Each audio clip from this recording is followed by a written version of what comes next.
Yeah, so it looks like it's all working. We're live on Facebook now. Hey, I figured it out. I figured it out. Holy Ooh, Toledo Batman. It's all happening. all This is right. it. This is it. It's 10 a.m. It is time for the Daily Bread Project. There's always bugs and there's always obstacles. In fact, this morning I had a friend asking me, "Hey, can I ask a favor? Can I come use the gym in your building because all the gyms are closing down by me and I got nowhere to work out." And I was like, "Cool, somebody to work out with." And as soon as I get home, Cupcake tells me, uh, "Building's on lockdown. No, nobody can get into our gym other than the residents here." And I tell the guy, "Hey, sorry, but the building is on lockdown." And he's like, "Oh man, the this whole coronavirus is messing." Oh, let me lower my volume. It's peaking out. This whole coronavirus is messing with my life, with my money, with my fitness. And I said, "Well, dude, get out there and run. Do some body weight exercises, do some squats, build an internet business. Like the obstacle is the way, people. And the same way that the obstacle is in the way or is the way, we are in lockdown. And today we're going to talk about leveraging lockdown to live larger. And that's what we're doing here. I've got a special guest today with me. Let's see if I can bring his I want to bring his pretty picture up on the website. But what's up, Jimmy? It's Jimmy Fullerton from the Uncommon Life podcast. What is up, my brother? Man, it's just crazy, crazy times right now. Definitely having to do a lot of pivoting because everything just changes like day to day. So, but it's been good. We've had it's been kind of an emotional roller coaster, Yeah, like it has for a lot of people, I'm sure. So, yeah, yeah. So number one, thanks for being here. I'm gonna do a screenshot. I have to do this, Jimmy. I do cannot it. help myself, but I got to do a screenshot.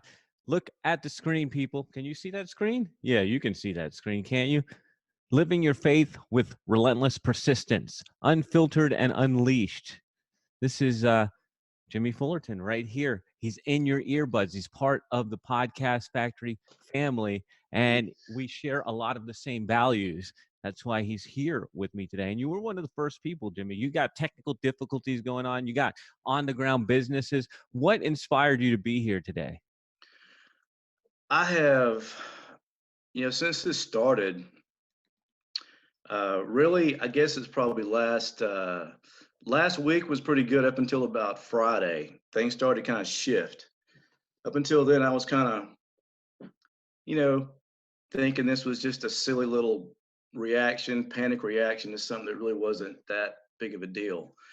On Friday, my opinion and perception of this started to change. I started to realize this was probably going to be a little bit bigger. And then Saturday, it really started to hit me, and I kind of went into a little bit of a funk. But it didn't last that long. I took my daughter. We had a little daddy-daughter date night. We did go out. It was before it got really crazy. We went to a movie, and I came home and I was okay. My wife, that's when she kind of had a little bit of a meltdown. 'Cause we realized we weren't going. I own a trampoline. We own a trampoline park, which is a large gathering of people if it's being run properly. So that's what you want, but not right now. So Saturday, I realized that this is going to be a little bit different. We found out a lot of other trampoline parks were shutting down. So we realized that that might be what we have to do in light of this current environment that we're in. So, and the realization of that, plus knowing that we have to lay off some employees, all of our employees, while we shut down, and we don't know how long all this is going to last. So the reality hit both of us, uh, and we did struggle with it. And I mean, it's not over, but our mindset's totally different now. I can't really speak for my wife as far as how hers changed, but for me, I, um, you know, I got back on to making sure I was sticking to my daily routine, my morning routine. That's very important for me. that's that 1 hour of the day that I can actually control. Because throughout the day, you never know what's going to happen, especially with what's going on now. So, but I got that 1 hour. That's mine. I can take care of myself, prepare myself, mentally, spiritually, a little bit physically, and kind of get ready to be, who I'm supposed to be from my family and from my friends. So that was a big thing for me is sticking to that morning ritual. Having a devotional time, having some reading, some time when I can, you know, meditate, reflect, maybe write in my journal. But that hour is really it's important for me. So that was one of the main things that kind of helped shift my mindset. And I So think it's important for everybody to kind of, with the craziness going on, you're going to have to pivot and change and do some things a little bit differently. But I think you've got to have some kind of a plan for each day and go out and just hit it hard. it Be is consistent. interesting what you're saying there because if I heard you correctly, you said that there was a lot of uncertainty coming down, and we did the same thing. Like Thursday, we decided to cancel our ski trip. Obviously, no snow agenda this year, and I was glad because by Saturday they Man, closed the mountain. But what I heard you say, and correct me if I'm wrong, but I heard you say that the way that you're handling this and the way that you are keeping your mindset and your spirit up is by sticking to your routine. Is that really what you just said to me? you're damn right. Excuse my French. Yes, yes. I think it's important for people also to see that you're not freaking out. I mean, I think we all need to. I'm not saying you shouldn't have a sense of urgency about some things, but people don't need to see you freaking out. You need to, I think it's important to remain calm and to still do those things that make you be the best you can be. I think that's important because if you're not the best you can be, then you're not going to be able to help others and do what you're called to do here on this earth. So yeah, that was a big deal for me. Dude, and what is this thing that you just said? And what I'm like learning as we go here, so I'm dropping the tips on the Facebook Live there. But you said do the things that you need to do. You talked about leadership, and so tell me a little bit about how you're leading in this crazy time. How you're leading your family, how you're leading your team, how you're leading, and what that leadership looks like today. Well, a couple of things. We had to when we realized we were going to have to close our doors temporarily. We went ahead and it was a difficult conversation, but you got to be real with the people that are in your pack. So we called our general manager, had him and his new wife over to our house and talked to him and told him what we were planning on doing. We also had a face-to-face conversation with our office manager and the people that we really going to have uh, to make sure the park runs properly and that they stay with us. So we just told them what was going on, what we were doing, and why we were doing it, and we're going to take care of them the best we can. But right now, this is the best thing to make sure our business stays, viable.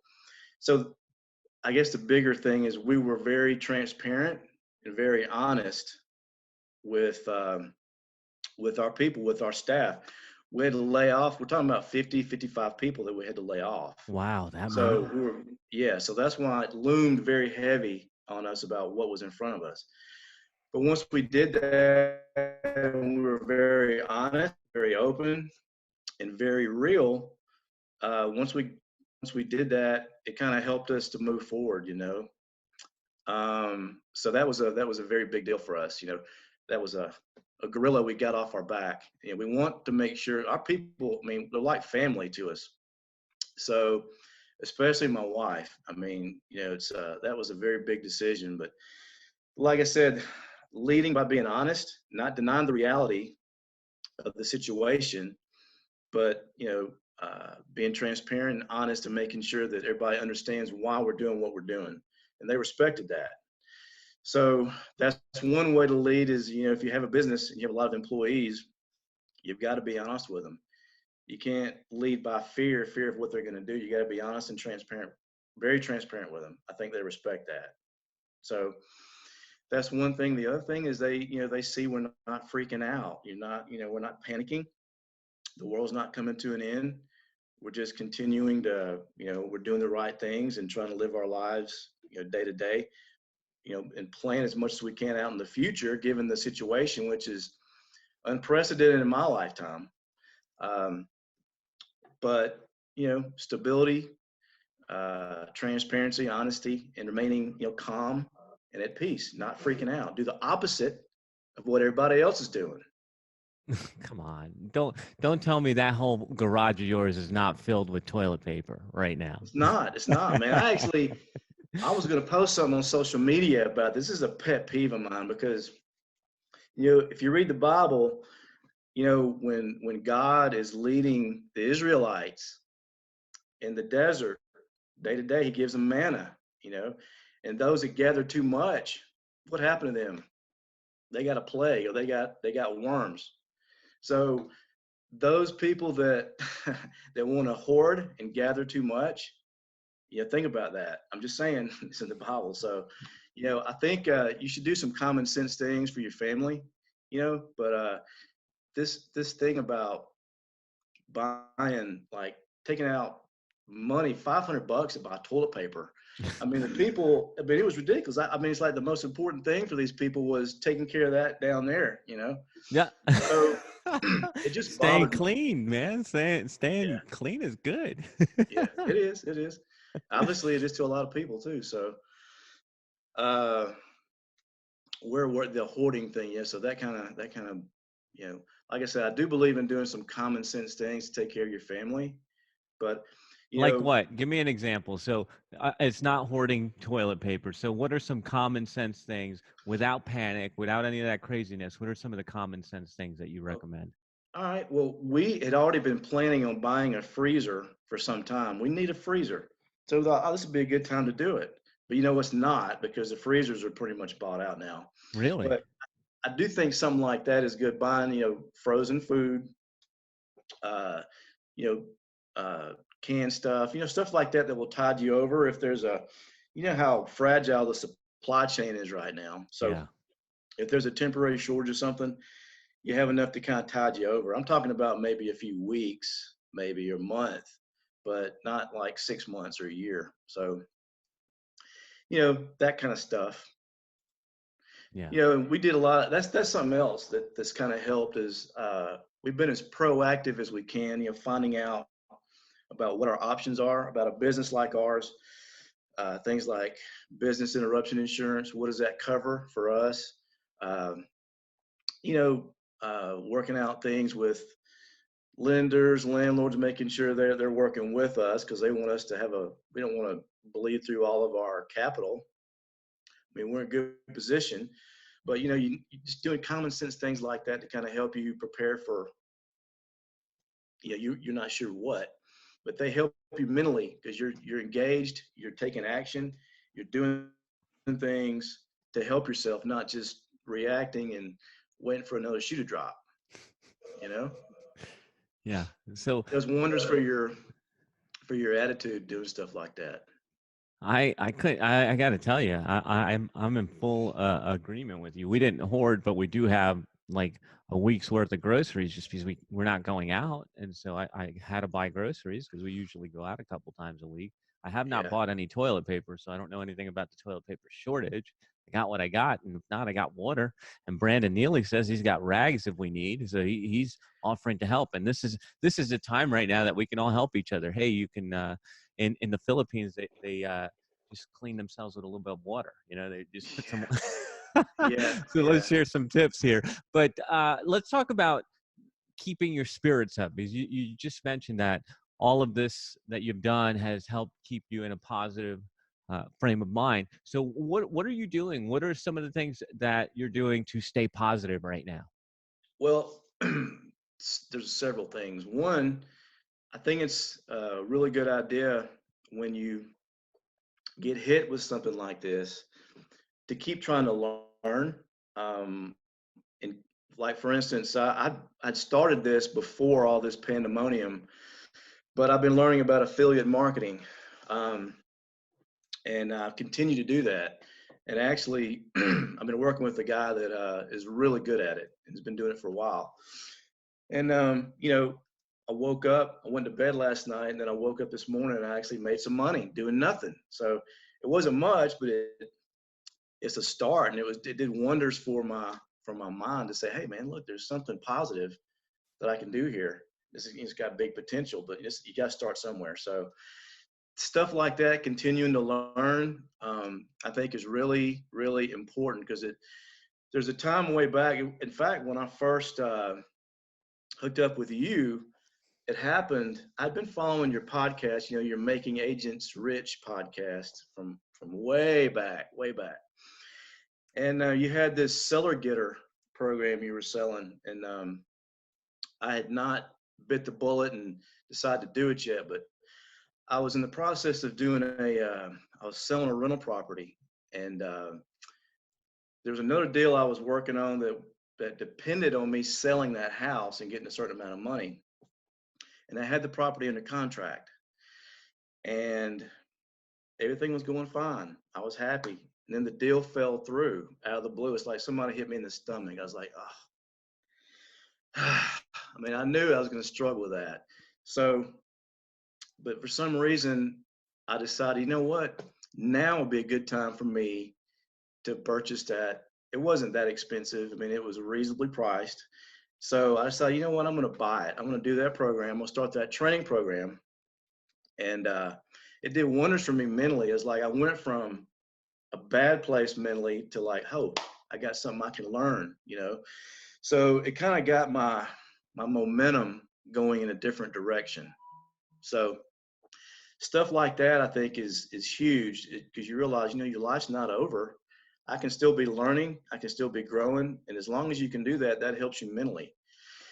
Something else I started doing, this was probably about 5 days ago.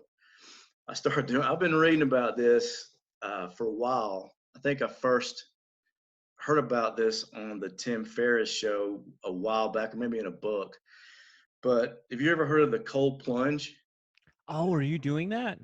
Not a plunge, because I'm not doing an ice bath, but I'm doing a cold shower. I've got one of these showers. It's a big shower. We got one faucet that comes at you and one that comes directly overhead. So I turn both of them on, and at the end of my shower, I'll turn them on, blast them as cold as they'll go, and it sucks. I mean, it's Wait. great. I have an important question to go with that All because right. I want the truth. When you go and you blast the cold, do you scream like a little bee, or what do I you was do? gonna tell you, and I was gonna tell you, the first time I did it, and maybe one or two other times when I first did it, I made kind of a little noise. And I was hoping, and I was saying to myself, "Oh my God, I hope my wife didn't hear that." It's like a ah. It was, but the whole point of it, I mean, it does suck. I will tell you, but you feel so good afterwards. And the whole idea for me is, that's about 30 seconds where you're having to, your body's freaking out because it's physically, it shocks your system. But the whole idea is to control your breathing and get used to functioning when your body's freaking out. So, and I actually try to do something while that's happening, like maybe put some soap or do something, put the cap back on something, just do something constructive while all that's going on. And then once you turn it off, it's like it just wakes up. Every single part of your body is awake. So I don't recommend it if you have heart problems, but you know, but doing stuff like that, something new, challenging yourself is you can do it physically or whatever else challenges you. This is a good time to do it. I love that, man. So there's a couple things that you said there that I want to go back to. And number one is the cold showers. I was doing that for a while and I quit. But there was the reason I asked you that specific question of whether you screamed or not, because I had a friend doing it And he was telling us about it, and then his wife is like, yeah, he screams like a little girl every time. And I was like, oh man, I've been doing that. So then when I was like, I can't have my family thinking I'm a little girl, so I go in there and I'm like, yeah, I get to do this, I get to do this, I get to and Yeah, it definitely handling it humbles you. quietly. It Yeah. definitely humbles you for sure. So actually we were just we were watching on Netflix. We saw, I don't know what the show is called, but they had Iceman Hoff on there, which is one of these guys that believes in those cold plunges, and he can't get sick or anything like that. And Cupcake was watching it, and we were both like, "This is pretty amazing." And I think, I think she agreed that we would go do it together. And they were plunging themselves in like 30-degree water and all that. And I want to do that because you're right. Getting that breathing, getting that breathing right while that's happening means that you have control. Like your body's doing another thing, but if your mind can control that breathing and keep your head right, it's almost like you can handle anything at It's all. it's probably equivalent in some ways to that 75 hard that you did, as far as the mental part of it, and you having to, because you're sitting there at first going, you're having to learn how to calm down and control, but then not just calm down, but try to function and do something like, you know, like I'll shave in the shower and I don't go through the whole process, but I'll get the shaving lotion and kind of get it ready, and but I'm not going to shave with cold water. I'm just not going to do that. Uh, But just doing something and functioning when your body's in panic mode, I think is good because your brain, it tells your brain, hey, your brain, you can take over and not let your body dictate what's happening right now. So I thought it was a good time to do it in light of everything else. We're in an environment where people are just freaking out. So I think it's good, kind of a good mental exercise to do that. I love it. I love it. And I'm going to put that on the tips here. Take cold showers and don't scream like a little bee. That's a good You can tip. let yourself do it, but at least the first time, at least the first time, but you can't do it every time. Yeah, yeah, you got to get over that. There Yeah. was a couple other things that I wanted to just come back to. Um, I want to shine the light on these things because I'm not sure if everybody is paying full attention to the valuable tips that you're giving here. Another thing that you said, and it's actually the reason you and I met, you said create multiple streams of income. And you have affiliate stuff going, you've got the podcast going, you've got your real estate, you've got your bounce house. So you've got multiple streams just in case one goes down, you still have the others. And I don't think enough people think about cash flow. Like people think about net worth and people think about money in the bank. I think about cash flow and like where can I get cash from different places? Like I have rents and I have retainers and I have my dividends and different ways to bring cash in. And so that that right there is a huge tip, people. Like wake up, get more cash flows ASAP. And this is the reason I say this is why you and I met was because I had a real estate business when I started. I lost everything and I was like, oh man, I got to rebuild. So I rebuilt that and then I started the online business, which the version that or the business online, which the version that you met me on was Making Agents Rich. Yeah. Now it's the Podcast Factory. And then the other thing that you said that I really like and kind of got us off on this tangent is keep learning, keep challenging yourself, keep growing. There's no reason why we can't. And I'm like reading everything. I got books galore. I'm doing devotionals. I'm doing everything right now because what else am I going to do? I mean, what else are we going to do? So I love that you brought those tips, Jimmy. Thank you for that. Hey, you're welcome. I think it's also important. Something else has helped me a lot is, doing one thing about doing the podcast is I've connected with local business people, and all these businesses are going through a lot of the same things. I mean, very few people and very few businesses right now are untouched in some way, shape, or form. So I've been talking to several different people every day about what they're going through, and I can't tell you how much that helps. I was talking actually with, one of the guys I speak with every day is Simon Chang. I did one of my first podcasts was with him. He owns Ultimate U Sports, and he's been going through the same thing we have, and he's seen his business drop. People are canceling because it's a environment where a lot of people gather. So it's affected him. So just talking to him and other people like that and finding out what they're going through. And, I told him about our situation, how we had this little freak out Saturday, and he laughed. He cracked up laughing because they did too. And it was good to share that and understand, hey, it's okay to have some downtime. You are human, but just being able to share those stories is good, and also be able to kind of share information about a variety of different things about what some options are you can have. So talk, and engaging with other people, trying to, right now everybody's in this mentality of hoard. It's me, and to have that kind of mentality. And like I said, do the opposite. Try to give more. Try to That's why like we're here. I'm gonna try. Yeah, I'm gonna try. That's why I jumped at the chance, because I think it's important to be able to encourage people. I try to make sure I encourage at least one person every day. Maybe it's a business owner like me and Simon, and other, Eric Norris, who I also talk to on a regular basis. I think it's good to do that because people need that right now. They need to know other people that are going through the same thing, and not isolate themselves, because that's what everybody is doing basically. Social. Social distancing. It I'm like, is. let's come Everybody. together just online. Yeah. Now, thank God, we have the ability to do that, and it helps. So yeah, definitely making sure you stay connected to other people, and also don't just be about you. Be about helping other people and giving. Trying to give. Everybody's hoarding, so this is the time you need to give Right. as much as you Zag can. when they zig, baby. Yeah, exactly. So that's uh, that's a big deal for me. That's why you're That's why here. we're here. That's why we're here.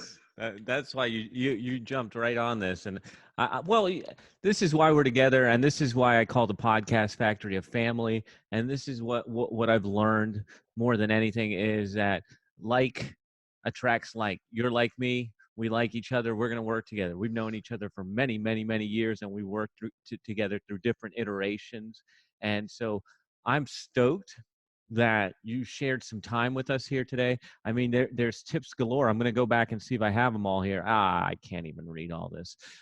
Too many tips, but multiple streams of income. Keep learning and growing. Keep challenging yourself. Stay inside your routines to get through this. Don't panic. Like, there's so much that you shared here. I don't know if everybody got all of it, but your generosity is incredible. For anybody listening, anybody watching, it's the Uncommon Life podcast. You can find it at the Podcast Factory or wherever you listen to podcasts. Jimmy, I'm going to ask you, obviously, I'm going to ask you to share this live to your page, but also on the comments, share a link to your podcast so if people want to hear more. It'll be there for them. Anything else you want to say as we're wrapping up our daily light, the Daily Bread Project, nourishing these souls out there who need it most? I want to compliment you on what you're doing. The first thing you thought about, the whole idea of you doing this came from a good place. You're trying to put some light out there, and I had the same kind of thinking about, everybody is so dark right now, and there's a lot of uncertainty. I just think it's good that, I appreciate what you're doing, taking the initiative, doing this. People don't understand doing something like this every day is not easy. I mean, the technical difficulties and all the things that can go wrong, it's not easy to do it, and you're putting yourself out there, so I appreciate what you're doing and trying to keep people like-minded people pumped up, but also people that may not be normally exposed to this kind of stuff. I think it's great to have this out there. So I appreciate what you're doing. Thank you. That Keep means it a up, lot to brother. me. Keep it Thank you. up. Thank you. All right, guys, that's your daily bread for today. We'll be back tomorrow. Jimmy Fullerton right there, the Uncommon Life Show, the Uncommon Life Podcast. We'll share a link in the comments. Thank you so much, brother. All right, Keep man. rocking. See ya.